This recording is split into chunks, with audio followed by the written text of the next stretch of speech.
Hello friends, welcome to life study point. आज हम बात करेंगे ज्यूरिस्प्रूडेंस की। जैसे आपके सेमेस्टर वाइज भी चलता है एलएलबी में, और जैसे एलएलबी सेकंड ईयर में भी चलता है ज्यूरिस्प्रूडेंस। तो ये क्या होता है कि जब हम पढ़ना स्टार्ट करते हैं तो बहुत टफ लगता है कि ये क्या है, वो बिल्कुल थ्योरेटिकल है। इसमें ना कोई सेक्शंस आता है ना कोई वैसे, मतलब सिर्फ इसमें क्या है, डेफिनेशन क्लोजेस ज्यादा चलते हैं कि मतलब सामर ने ये बोला, ऑनस्टीन ने ये बोला, और जैसे रॉस पाउंड है और भी बहुत सारे ऐसे विधि शास्त्री, न्याय शास्त्री जिनको हम ज्यूरिस्ट बोलते हैं, वो बहुत सारों ने अपनी अपनी जो भी थ्योरी थी वो इसमें पूरी मिक्सअप कर दी। तो क्या हुआ कि जो लोग हैं, जैसे स्टूडेंट्स हैं एलएलबी के, वो समझ नहीं पा रहे हैं इस चीज को।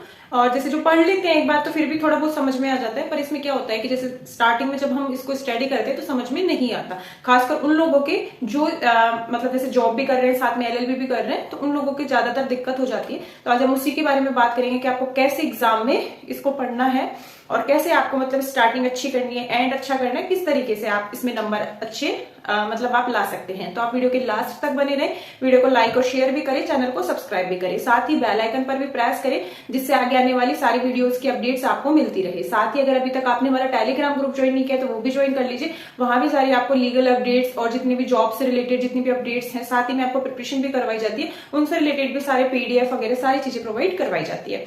तो जो लिंक है आपको डिस्क्रिप्शन बॉक्स में मिल जाएगा। साथ ही आप इंस्टाग्राम पे भी फॉलो कर सकते हैं हमें, वहां भी आपको सारी लीगल अपडेट्स, न्यूज सारी आपको वहां पे प्रोवाइड करवाई जाती है। तो चलिए अभी हम बात कर रहे हैं ओनली ज्यूरिस्प्रूडेंस की, तो आज हम उसी के बारे में बात करेंगे। देखिए, ज्यूरिस्प्रूडेंस मीन्स क्या होता है, मीन्स आपका न्याय।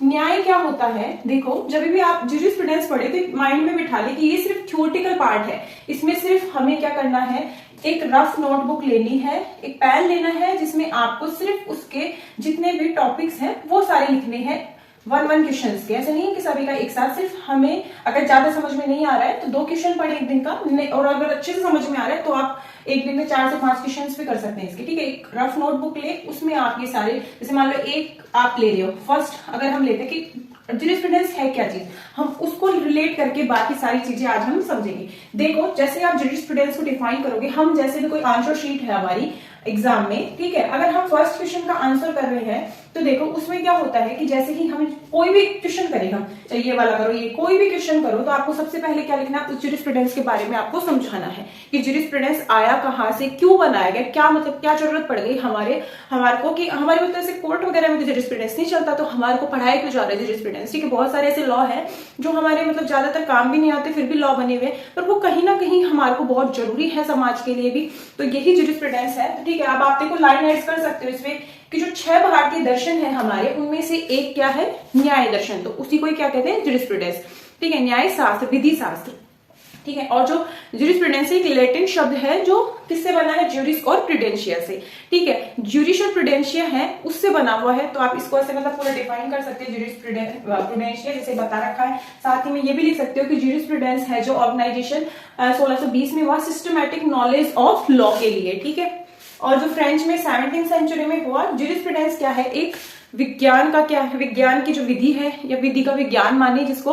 ठीक है, ये एक जो न्याय है उसकी एक आंख भी मानी जाती है। ठीक है, ये आप लाइंस ऐड कर सकते हो स्टार्टिंग में। बाकी आप जो हिस्टोरिकल बैकग्राउंड है वो सारी चीजें ऐड कर सकते हैं। अगर आपको ज्यूरिस्प्रूडेंस की नोट्स चाहिए तो हमारे पास है, आप जो स्क्रीन बॉक्स पे आपको एक नंबर चल रहा होगा, तो आप वहां से हमें कांटेक्ट कर सकते हैं व्हाट्सएप पे। ठीक है, अब देखो हम इसको समझेंगे, डिफाइन ज्यूरिस्प्रूडेंस। जैसे ही आप स्टार्टिंग के बाद जैसे आप ज्यूरिस्प्रूडेंस को समझाते हैं, ठीक है, सारी डेफिनेशन देते हैं, उसी के बाद डेफिनेशन में से ही आप समझो कि डेफिनेशन में क्या होता है, कि उसके बारे में बता रखा है कि वो साइंस भी है, जैसे अभी मैंने यहाँ बताया कि एक साइंस लॉ है, ठीक है, और पॉजिटिव लॉ भी है। ठीक है, एक सुस्पष्ट दर्शन भी है, सकारात्मक दर्शन जिसको बोले, न्याय शास्त्र। तो हम खुद से भी बना के लिख सकते हैं कि न्याय शास्त्र क्या है। एक बार रीडिंग करनी है सिर्फ, आपको ज्यादा जोर नहीं डालना। ठीक है, तो डिफाइन से ही यहाँ पे ये आ गया। ठीक है, फिर डेफिनेशन क्लॉज में क्या लिखा होता है, प्रिंसिपल ऑफ सिविल लॉ, मतलब जो सिविल लॉ का जो सिद्धांत है वो भी इसी में ही लिखा होगा, क्योंकि जो ज्यूरिस्प्रूडेंस है वो थ्योरेटिकल लॉ है, तो उसी की ही जो डेफिनेशन है उसी के अंदर ही यहाँ पे ये कंटेंट निकल जाता है। तो उसी में से हम क्या निकालेंगे, सारे टॉपिक्स निकाल लेंगे।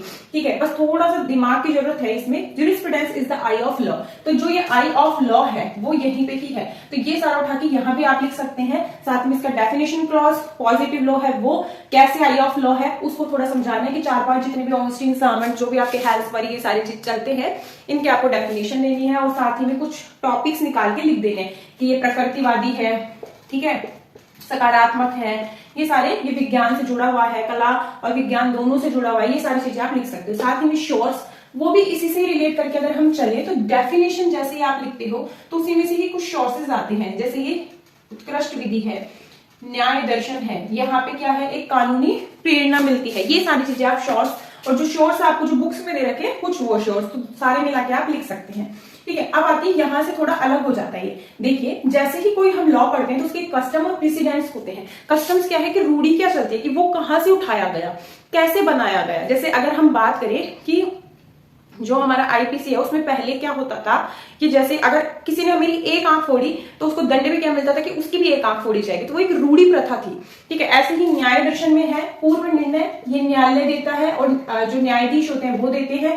ठीक है, हिस्टोरिकल ऑफ स्कूल ज्यूरिस्प्रूडेंस, तो देखो जो ये कस्टम, शोर्स और ये है, ये जो तीनों चीजें ये एक दूसरे से जुड़ी हुई हैं, तो आप इनको एक साथ कंबाइन करके पढ़ सकते हैं। अब बात करेंगे यहां से सोशियोलॉजिकल, देखो समाजशास्त्र होता है, बिल्कुल थ्योरेटिकल पार्ट है, मतलब थोड़ा बोरिंग जरूर है पर क्या है, बहुत अच्छा है कि इसमें नंबर अच्छे आते हैं आपके। देखो जो सोशियोलॉजी पार्ट है, जो समाजशास्त्र है, समाज में न्याय की बहुत जरूरत है। ठीक है, अगर समाज में न्याय नहीं होगा तो समाज क्या है, अपराध ग्रस्त है। अगर अपराध ही इतना होगा तो समाज बच ही नहीं पाएगा, समाज दुष्प्रेरित हो जाएगा। तो समाज को बचाने के लिए एक न्याय शास्त्र को व्याख्यात किया है, तो आप ये सारी लाइनें वहां पे ऐड कर सकते हो। ठीक है, रॉस कॉम्पाउंड की फिर जो डेफिनेशन आपकी बुक्स वगैरह में दे रखी है, ये सारा आप फिर उसमें मैटर जोड़ सकते हो, तो खुद से भी आपको कुछ लिखना है उसमें। फिर है define of given by salmon, देखो जो लॉ की जो परिभाषा है, अब देखो लॉ क्या है, कानून की जो व्यवस्थाएं है वो समाज के लिए बनाई जाती है। समाज में कानून इस तरीके से फैला हुआ है, अगर समाज में कानून ना हो तो समाज ही ना हो। ठीक है, ये सारी चीजें ऐड करनी है। फिर विधि की परिभाषाएं कहाँ कहाँ दी गई, इस विधि बहुत बड़े रूप में फैली हुई है, इसमें जो हमारा समाज है वो उसको क्या कर रखा है, एक व्यवस्थित कर रखा है। अगर समाज में विधि का व्याख्यान है तो उसमें विधि शास्त्र भी उसमें क्या है, ऐड है। ठीक है, विधि शास्त्र जो कुछ विधियां लिखनी है आपको, जैसे आपने आईपीसी लिख दी, सीआरपीसी लिख दी, ठीक है, वही एक न्याय दर्शन को भी व्याख्यात किया है, मतलब विधि शास्त्र मतलब ज्यूरिस्प्रूडेंस को भी व्याख्यात किया है, तो वो भी वहां पे आप ऐड करके लिख सकते हो। तो इस तरीके से आपका क्वेश्चन अच्छा बनता है। फिर है डिफाइन लीगल पर्सन, देखो लीगल पर्सन क्या है, व्यक्ति मतलब पर्सन। ठीक है, जो विधिक व्यक्ति है, ठीक है, उससे पहले आपको व्यक्ति को डिफाइन करना है। व्यक्ति क्या होता है, व्यक्ति आपका प्राकृतिक व्यक्ति और कृत्रिम व्यक्ति। ठीक है, और एक होता है विधिक व्यक्ति। प्राकृतिक व्यक्ति क्या होता है, नेचुरल मनुष्य होता है। ठीक है, जो कृत्रिम व्यक्ति होते हैं और विधिक व्यक्ति होते हैं आपके, वो क्या होती है, जैसे कंपनी है, एसोसिएट है, फर्म है, ये सारे क्या होते हैं, विधिक व्यक्ति। मनुष्य क्या होता है, चल फिर के काम कर सकता है, पर जो कंपनीज होती हैं उनके जरिए भी मनुष्य द्वारा ही काम किया जाता है, तो आप उसको अच्छे से डिफाइन करके लिख सकते हो। ठीक है, फिर है डिफाइंड राइट्स और ड्यूटीज। देखो ड्यूटीज और राइट्स जैसे ही आप न्याय शास्त्र में लिखोगे तो थोड़ा बहुत कॉन्स्टिट्यूशन का उठाना है, आईपीसी का उठाना है। जैसे ही आप सारे लॉज पढ़ लो उसके बाद ज्यूरिस्प्रूडेंस पढ़ो, क्योंकि ज्यूरिस्प्रूडेंस क्या है, सब लॉ का मिक्सअप है। जैसे ही आप कॉन्स्टिट्यूशन का उठा के इसमें डालते हो वहीं पे आपका क्वेश्चन अच्छा बन जाता है। ठीक है, उसके बाद है पोजीशन, तो आप जैसे ही सीपी एक्ट पढ़ोगे तो संपत्ति का कब्जा, मनुष्य पे कब्जा। ठीक है, किसी संपत्ति मतलब आप ये मत समझो कि आपका सिर्फ आपकी प्रॉपर्टी है, जमीन ही है, नहीं, आपके जो पशु है वो भी प्रॉपर्टी हो सकती है, और भी मतलब जो आपका सामान है वो भी प्रॉपर्टी हो सकती है, सिर्फ सिवाय मनुष्य के। ठीक है, तो पोजीशन के बारे में आप लिख सकते हो पनिशमेंट। ठीक है, पनिशमेंट कहां से लोगे आप, आईपीसी से, कि पहले मतलब हिस्टोरिकल जो अगर हम ऐतिहासिक की बात करें तो उसमें 4 तरीके का दंड चलता था, और अभी फिलहाल में जो सेक्शन 53 है उसमें से आपको देख के पूरा लिखना है आईपीसी के। तो ये यहाँ पे आपको मतलब आईपीसी, सिविल लॉ और आपका कॉन्स्टिट्यूशन है, ये सारा मिक्स करके ज्यूरिस्प्रूडेंस को लिखना है, तो आपको बहुत अच्छे नंबर आएंगे। और अगर आप सिर्फ थ्योरी लिख के आ गए, सीरीज का उठा के लिख के आ गए, तो मतलब मार्क्स सिर्फ नॉर्मल आएंगे, पासिंग मार्क्स। तो ऐसे आप प्रिपरेशन कर सकते हो। अगर आपको ज्यूरिस्प्रूडेंस के कंप्लीटेड नोट्स चाहिए तो आप व्हाट्सएप नंबर आपको स्क्रीन पे दे रखा है, आप मुझे बता सकते हैं व्हाट्सएप पे कांटेक्ट करके, तो वहां से आपको प्रोवाइड करवा दिए जाएंगे।